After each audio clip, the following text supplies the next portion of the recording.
All right, let's dive into the world of cybercrime today. Specifically, WannaCry. Remember that ransomware attack back in 2017? You sent us some great sources on it, so we're going to break it all down for you. Not just what happened, but what we can all learn from it. Because, believe it or not, the vulnerabilities WannaCry exploited, they're still relevant, even today. Yeah, WannaCry. It's like a case study, really. We can learn a lot by dissecting it, like the methods and motivations of cybercriminals, and that knowledge, it's crucial for staying ahead of the game. Okay, so let's put on our detective hats. What exactly was WannaCry? Well, at its core, it was a ransomware attack, a type of malware. Encrypts your files, locks them up, holds them hostage until you pay a ransom, usually in cryptocurrency. The attack itself happened in May 2017, spread like wildfire across the globe, impacting over 200,000 computers in over 150 countries. 200,000 computers, that's massive. It was, yeah, and the impact was significant. Major organizations were hit, like the UK's National Health Service, FedEx, even the Spanish telecom giant Telefonica. Widespread disruption, billions of dollars in losses. It's scary to think that something like that could just cripple essential services like that. So how did it spread so quickly? What made WannaCry so effective? Well, its rapid spread was due to a vulnerability in Microsoft Windows, known as EternalBlue.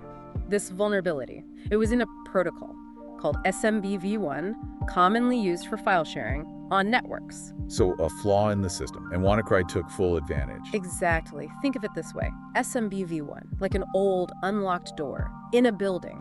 WannaCry found that door, used it to get in, and spread throughout the entire network. Okay, that makes sense. But if there was this known vulnerability, wasn't there a way to fix it? There was. Microsoft actually released a patch for EternalBlue 2 months before the attack. However, many organizations and individuals hadn't installed the update, leaving their systems vulnerable. This is a crucial lesson about software updates. They may seem minor, but they often contain vital security patches that can prevent major incidents like this. So patching your systems is like locking that old door Yeah. to keep intruders out. Precisely. But there's another piece to this puzzle.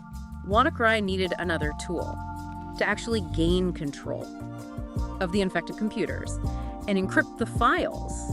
And that's where double pulsar comes in. Double pulsar, now that sounds serious. It was. Double pulsar was a backdoor implant, a hidden way to access a computer without the user's knowledge or permission. And what's even more concerning, double pulsar was developed by the NSA, a government agency, and later leaked by a hacking group called the Shadow Brokers. So government-created hacking tools falling into the wrong hands. That's a chilling thought. What does that mean for everyday computer users? It highlights the complex reality of cybersecurity. In our interconnected world, these tools can be incredibly powerful. And if they fall into the wrong hands, the potential consequences are significant. Okay, so we have WannaCry exploiting the EternalBlue vulnerability to spread and using double pulsar to gain control of systems. What happened next? Did it just keep spreading unchecked? Actually, there's a dramatic twist in this story. A security researcher named Marcus Hutchins.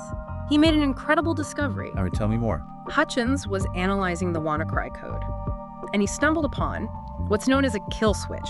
It was a specific domain name embedded in the malware. And get this, by simply registering that domain, he accidentally triggered a mechanism that stopped the ransomware from spreading further. Wow. Talk about being in the right place at the right time.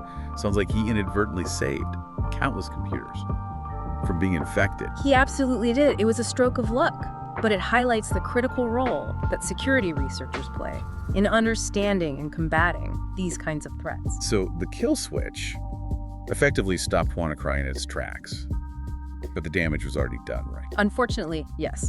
But WannaCry served as a major wake-up call for the cybersecurity world. In what way? What were some of the key takeaways from this whole ordeal? Well, for one, it highlighted the importance of keeping systems patched and updated. We talked about how many systems were vulnerable because they hadn't installed the patch. For EternalBlue, WannaCry drove home the point that those updates aren't just suggestions, they are essential for maintaining security. Right, no more ignoring those update notifications. What else? It also underscored the need to disable outdated and insecure protocols, like SMBv1. Remember, that was the unlocked door that WannaCry exploited. By disabling SMBv1, organizations can significantly reduce their attack surface, make it much harder for malware to spread. So it's like reinforcing that door, making it harder for cybercriminals to break in. Exactly. And another crucial takeaway is the importance of regular backups. If systems are compromised, Having reliable backups can be a lifeline. It allows organizations to restore their data, get back up and running, without having to give in to ransom demands. Backups, one of those things Yeah. that everyone knows they should do, but sometimes we get complacent. WannaCry was a stark reminder that it's better to be safe than sorry. Absolutely. And beyond those specific technical takeaways, WannaCry had a broader impact on cybersecurity awareness. It forced organizations to take a hard look at their security practices and invest more in protecting their systems and data. It sounds like WannaCry. While devastating, ultimately led to some positive changes in how we approach cybersecurity. But let's be honest, the threat landscape is constantly evolving, right? What other kinds of cyber threats should we be aware of? That's a great question. And you're right, the threat landscape is never static. Cybercriminals are constantly developing new techniques and tactics, but some of the most common and persistent threats that individuals and organizations face include things like phishing attacks, malware, and denial of service attacks. Let's break those down. Phishing, I know that one. It's those scam emails that try to trick you into clicking on a link or giving away your passwords. Exactly. Phishing attacks can be incredibly sophisticated, often mimicking legitimate emails from banks, social media platforms, or even trusted colleagues. They prey on human trust and inattentiveness, hoping to lure you into a trap. So how can you tell if an email is legitimate or a phishing attempt? Are there any red flags to look out for? There are. And becoming familiar with those red flags is crucial. One common tactic is to create a sense of urgency, pressure you to act quickly without thinking. They might say your account has been compromised or that you need to update your information immediately. Always be wary of emails that try to rush you into taking action. Okay, so don't panic and take your time to examine the email carefully. What else? Pay close attention to the sender's email address. Often, phishing emails will come from addresses that are very similar to the legitimate ones, but with slight variations or misspellings. And always hover over links before clicking on them to see where they actually lead. If it looks suspicious, don't click. Good advice. So we've covered phishing. What about malware? Malware is a broad term for any malicious software designed to harm your computer or steal your information. It can come in many forms, from viruses and worms to Trojans and spyware. So basically, anything that sneaks onto your computer and causes trouble. Precisely. And the methods of infection are varied. It could be something you download unknowingly, a link you click on, or even a seemingly harmless file attached to an email. It sounds like it's easy to get infected with malware without even realizing it. It can be. That's why it's crucial to have a good antivirus program installed and to be cautious about what you click on and download. Okay. Antivirus software That's and okay. cautious clicking. Got it. Now, what about those denial of service attacks? Those sound pretty scary. They can be. A denial of service attack, or DDoS attack, aims to overwhelm a website or network with traffic, making it unavailable to legitimate users. So imagine a popular website suddenly being flooded Yeah. with so many visitors that it crashes and no one can access it. Exactly. It's like trying to get through a traffic jam Yeah. where there are so many cars that nothing can move. In the case of a DDoS attack, the cars are data requests, and they are intentionally clogging up the network to prevent legitimate traffic from getting through. That's a great analogy. And what's the purpose of a DDoS attack? Is it just to cause chaos? Sometimes it can be about disruption, but often there are more malicious motives behind it. Attackers might use DDoS attacks to extort money from businesses, to disrupt critical services, or even as a distraction while they carry out other cyber attacks. Wow. So it's not just about taking down a website. It can be a part of a larger, more sinister plan. Okay. So we have phishing, malware, and denial of service attacks. Those are some pretty serious threats. What can we do to protect ourselves? I mean, it feels a bit overwhelming. It's understandable to feel overwhelmed, but the good news is there are steps you can take to significantly reduce your risk, and many of them are things we've already touched upon. Like keeping your software up to date, disabling outdated protocols like SMBv1, and using strong passwords. Exactly. Those are foundational practices that can go a long way in protecting you.